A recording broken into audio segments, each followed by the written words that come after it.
Kagurabachi is a new shonen series that had a lot of pre-release hype. Why? Memes. Why did that happen? I don't know. It's the internet. These things just happen. The first chapter releases and the meme hype is paid off, not for the best of reasons. The art is very cool, yes, but the MC also says that he keeps his scar so that every day I start the morning with fresh hatred, which is hilariously edgy. And the issue is, outside of all of that, it's a completely average chapter. Nothing remarkable happens. Nothing interesting happens, no interesting writing, nothing really unique. A lot of it just kind of feels like exposition. There's no great character building to start off with, so we're just kind of working off edge. But it's that completely benign start combined with this pre-release hype that it got that makes the fact that the series got legitimately good later on so worth it. So, his dad's a blacksmith, has the ability to imbue sorcery into his katanas. 38 months later, dead dad, edgy son, now he's on the hunt for this group of sorcerers, and generally people that spit on his dad's image on how to wield a katana, which has a great payoff later on, I might add. Some people die, the chapter ends, and it's fine. It's completely fine. The best part of the chapter is that his sword, Entei, this final sword that's kind of unknown, has the power of goldfishes, which looks very cool design-wise, I'd say.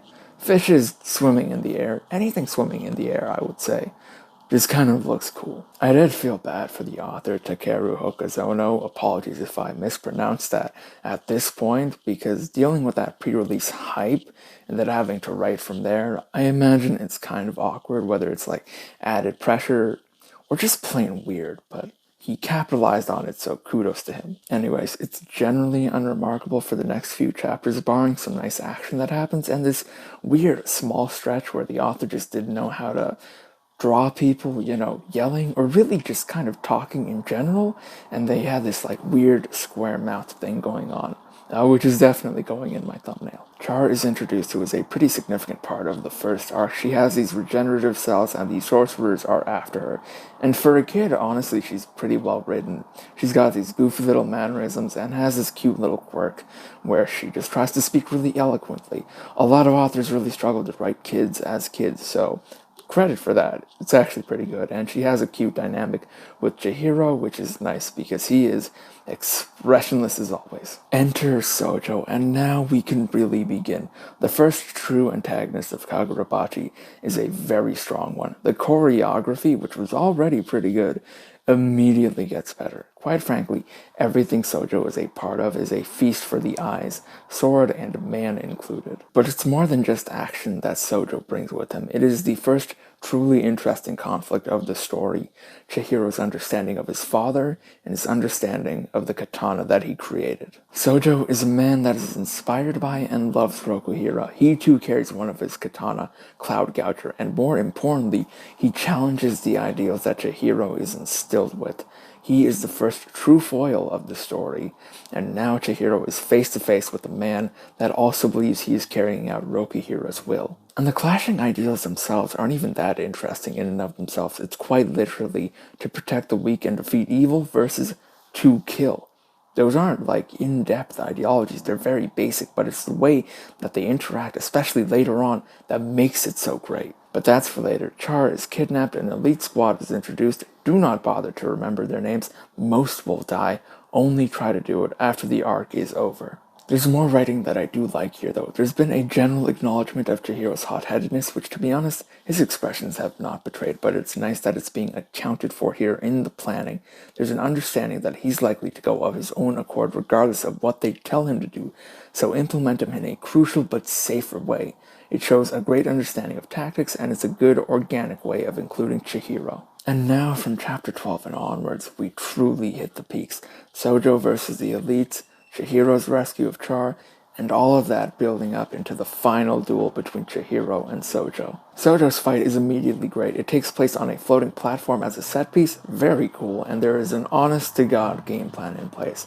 I'm not much of a power systems guy, so long as the choreography is good and the logic seems consistent, I'm happy, and this fight made me very happy. Both Chihiro and Sojo in their conflicts are dealing with seemingly insurmountable odds, and so the goals being placed in front of them framed through Rokuhiro's words for the both of them is to gain a greater understanding of their respective blades, Entei and Cloud Gouger, to transform based on them and their ideals. Chihiro achieves it by deviating from his father's footsteps and learning to carve his own path.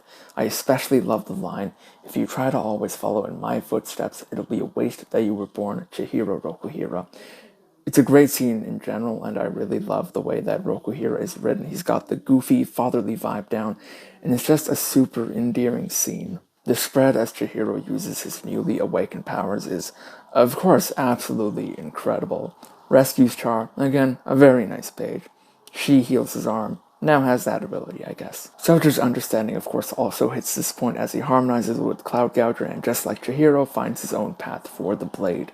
Again, incredible page. Hokazono is an absolutely incredible artist, and I'm a real sucker for, I don't know what it's called, when there's like a certain color but there's no outline for it, and it's almost like it's floating on the page.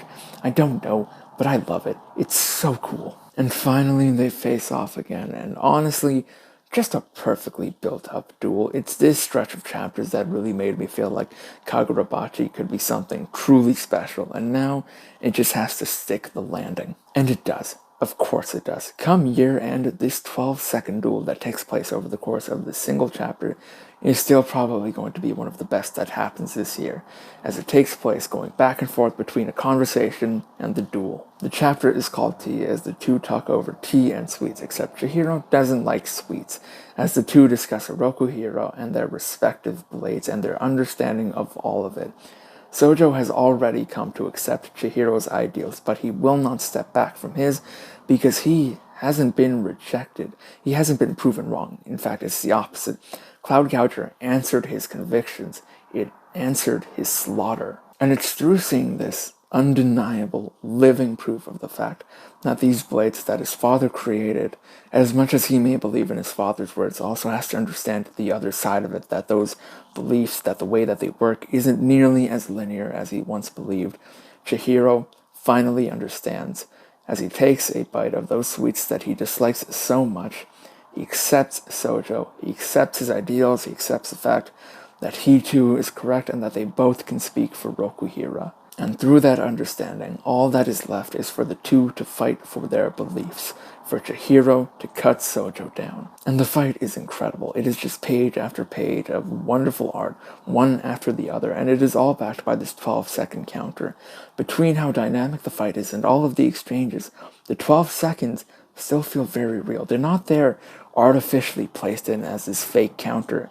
It feels like a 12-second duel. Power system-y things happen. My favorite pages, all of them. The lighting is absolutely immaculate, and as Chihiro lands his finishing blow, he cuts through Sojo and Cloud Gouger as the two fall as one. And with that slash, the arc ends. That and the next chapter, which sets up the next arc, which will happen because Kagurabachi sold. It saw actual success. The first volume sold pretty damn well, which is wonderful to see. It lived up to the fake hype that it got. This weird build-up, and the author absolutely killed it. It deserves the success that it gets 100%. It is quite easily, in my opinion, the best new series that is out right now, depending on how you define new. I don't know, like 30 chapters or less or something. It started average, completely average, but became something legitimately great. It's now easily one of my most looked forward to series to read every single week, partly because it's also like really well paced. And opening like this with an antagonist like Sojo is just wonderful. A very strong foil to our MC that challenged and changed his understanding. Do you know how rare it is to get actual character development in a shonen for an MC, let alone in the first arc of a series? Incredibly rare.